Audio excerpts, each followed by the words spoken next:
Dernière question. Question d'une sœur. Je vous contacte, cher, car mon époux, qui vous écoute actuellement, ne prie plus en groupe depuis quelque temps suite à de nombreux soucis. Walillahi alhamd, il est conscient que cela lui nuit au quotidien, mais il n'arrive pas à y retourner. Pouvez-vous, cher, s'il vous plaît, lui faire une nasiha sur l'importance de l'obligation de prier en groupe? Je lui ai parlé de vous contacter, donc il est d'accord et aimerait être conseillé, bi'idhnillah. Il en a besoin, nos enfants grandissent et mon fils prend beaucoup exemple sur mon époux. Allahumma barik. Donc cela est pour le bien de mon époux comme celui de ma famille. Min fadlikum. Jazakumullahu khayran shaykhana wa ahsanallahu ilaykum. Est-ce qu'il est en train d'écouter en direct ou bien il va écouter en différé? Premièrement. Et deuxièmement, pour la personne qui tout à l'heure a dit qu'elle voulait se reconvertir et qu'elle voulait écouter quelques conseils, etc. Est-ce qu'elle n'aurait pas une question ou deux à poser spécialement pour elle, Inch'Allah Ta'ala, et qui a rapport avec la reconversion ou bien l'islam? Tfaddal. Il est en direct, très bien, je vois avec le frère pour la femme. Non. Par rapport à notre frère qui a délaissé un peu la salat en groupe, je lui dis, cher frère Fidla, subhanahu wa ta'ala, premièrement, en priant à la maison, qu'est-ce qui va se passer? Il va se passer que, premièrement, la personne a des péchés. Car le prophète sallallahu alayhi wa sallam a dit dans un hadith rapporté par Abu Daoud et d'autres, il est authentique, il a dit, من سمع النداء فلم يجب فلا صلاة له إلا من عذر. Quiconque entend l'appel à la prière et ne vient pas, ne répond pas, ça veut dire ne vient pas à la mosquée. Il a dit, il n'a pas de salat, sauf s'il est excusé. Il n'a pas de salat, ça a été expliqué par les savants. Ou bien, sa salat est nulle, c'est-à-dire c'est comme s'il n'a rien fait, pour certains savants, ou bien, sa salat est valable, mais avec des péchés, comme c'est l'avis d'autres savants, beaucoup de savants. Nous, on va prendre, Inch'Allah Ta'ala, Ma'arif du deuxième avis, qui dit que sa salat est acceptée, mais avec des péchés. Des péchés d'avoir entendu l'adhan et ne pas être parti prier. Je dis à mon frère Fidla, j'accepte moi de prier avec des péchés. Moi, je veux prier pour avoir des hasanat, et pour être élevé dans les rangs demain quand je rencontre Allah subhanahu wa ta'ala, et pour qu'il soit ravi de moi, ce n'est pas pour je fais une adoration pour avoir des péchés. C'est-à-dire, premièrement. Deuxièmement, la personne qui prie dans la maison, elle va prier sans khushu'. Elle va prier avec une faiblesse. Et chaque jour, elle va faiblir davantage.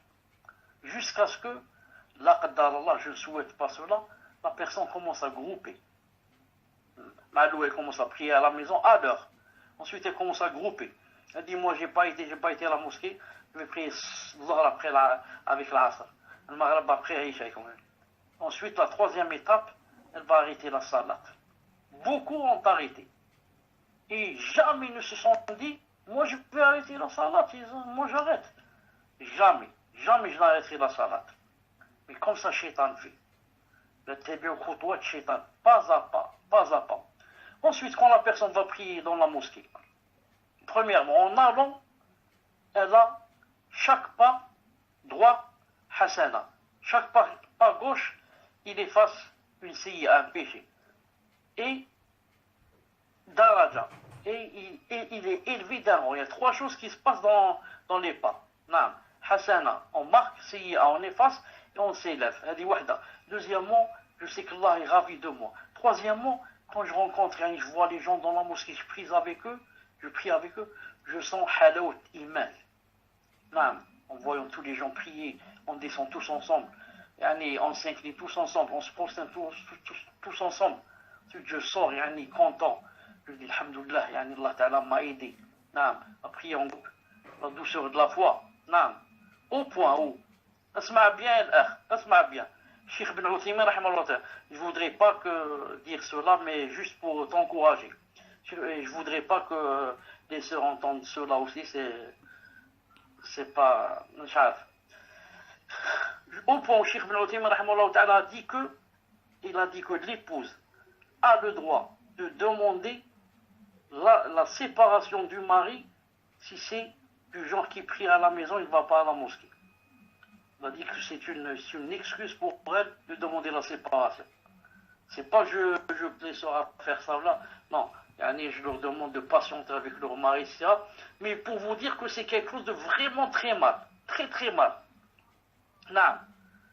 Et comme c'est dit aussi dans la question, comment vas-tu demander demain à ton fils qui grandit, Allahumma barak, d'aller prier à la mosquée? Il va te dire comment? Toi tu vas pas et moi j'y vais. Si c'était quelque chose de bien, toi le premier tu serais allé. Tant que tu vas pas toi, et moi j'y vais pas. Même s'il va pas te dire comme ça, c'est comme ça qu'il conçoit les choses. Il dit si c'était obligatoire la prière à la mosquée, comment mon père ne serait pas y aller? Même il va dire à ses amis, il va leur dire la prière n'est pas obligatoire à la mosquée. Et vous ne connaissez pas mieux que mon père. Mon père il dit, Masha'Allah, je le connais dans le dit, s'il prie dans la maison, ça veut dire que c'est pas obligatoire. Donc, tu vas devenir une mauvaise qudwa, sans le savoir. Qudwa, c'est-à-dire un mauvais modèle, sans le savoir. Et ensuite, pour terminer, si Allah Ta'ala dit dans le Coran, وإذا كنت فيهم فأقمت لهم صلاة فلتأتي طائفة أخرى لم يصلوا فليصلوا معك فإذا سجدوا فليكونوا من ورائكم.